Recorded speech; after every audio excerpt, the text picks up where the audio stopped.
नमस्कार दोस्तों, आज के हमारे इस वीडियो में हम आपके लिए पाप मोचनी एकादशी की व्रत कथा लेकर आए हैं। युधिष्ठिर महाराज ने भगवान श्री कृष्ण से पूछा, हे केशव, कृपा कर आप मुझे चैत्र मास के कृष्ण पक्ष में आने वाली पाप मोचनी एकादशी के विषय में बताएं। यह सुन मधुसूदन श्री कृष्ण बोले, हे राजन, पाप मोचनी एकादशी के इस व्रत को करने से मनुष्य के समस्त पापों का नाश हो जाता है और व्यक्ति अष्ट सिद्धियों को प्राप्त करता है।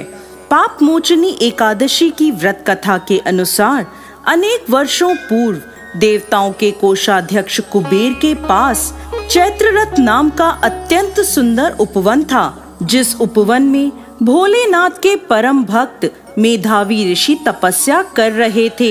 अनेक अप्सराओं ने उनकी तपस्या भंग करने का प्रयास किया, परंतु वह निष्फल रही। इसीलिए मंजू घोषा नाम की एक अप्सरा ने ऋषि की तपस्या भंग करने का निश्चय किया। मेधावी मुनि के आश्रम से कुछ दूरी पर वह मधुर वीणा बजाने लगी और गायन करने लगी। मेधावी मुनि घूमते हुए उसकी ओर गए और उसे इस प्रकार गायन करता हुआ देख मोह के वशीभूत हो गए और उसके साथ रमण करने लगे। भगवान भोलेनाथ के रहस्य को वह भूल गए। ऐसे ही रमण करते हुए बहुत समय बीत गया। एक दिन अप्सरा मंजू घोषा देवलोक वापस जाने लगी। जाते समय उसने मुनि से कहा, हे ब्राह्मण, अब आप मुझे मेरे देश जाने की आज्ञा दीजिए।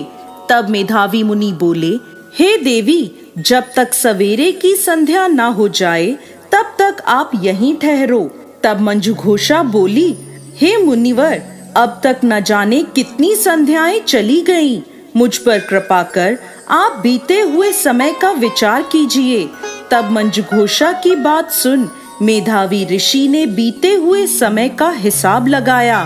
तब उन्हें पता चला कि उन्हें इस अप्सरा के साथ 57 वर्ष बीत गए हैं। मंजू घोषा को अपनी तपस्या का विनाश करने वाली जानकर मेधावी मुनि उस पर क्रोधित हो गए और उन्होंने उसे श्राप देते हुए कहा, पापिनी, तुमने मेरी कठोर तपस्या को नष्ट किया है। मैं तुम्हें श्राप देता हूँ कि तुम पिशाच योनि में चली जाओगी। मुनि के श्राप को सुनकर मंजू घोषा विनम्रता से बोली, हे मुनिवर, मैंने आपके साथ अनेकों वर्ष व्यतीत किए हैं, मुझ पर कृपा कीजिए। तब मेधावी मुनि बोले, क्या करूं? तुमने मेरी बहुत बड़ी तपस्या नष्ट की है। चैत्र कृष्ण पक्ष में जो शुभ एकादशी आती है उसका नाम पाप मोचनी एकादशी है। वह सभी पापों का नाश करने वाली है। हे सुंदरी, इस एकादशी का व्रत करने पर तुम्हें पिशाच योनि से मुक्ति मिल जाएगी। ऐसा कहकर मेधावी मुनि अपने पिता च्यवन मुनि के आश्रम में चले गए। उन्हें देखकर च्यवन मुनि ने पूछा, बेटा, यह क्या अनर्थ कर दिया? तुमने तो अपने पुण्यों का नाश कर दिया। तब मेधावी मुनि बोले, पिताजी, मैंने पाप किया है। कृपा कर कोई ऐसा प्रायश्चित बताएं जिससे मेरे पापों का नाश हो जाए। तब च्यवन मुनि ने कहा, चैत्र कृष्ण पक्ष की पाप मोचनी एकादशी का व्रत करने पर तुम्हारे पापों का नाश हो जाएगा। यह सुन मेधावी मुनि ने विधि पूर्वक पाप मोचनी एकादशी का अनुष्ठान किया, जिसके प्रभाव से उनका पाप नष्ट हो गया और वह तपस्या से परिपूर्ण हुए। इसी प्रकार मंजू घोषा ने भी पाप मोचनी एकादशी के उत्तम व्रत का पालन किया, जिसके प्रभाव से वह पिशाच की योनि से मुक्त हुई और दिव्य रूप धारण कर स्वर्गलोक चली गई।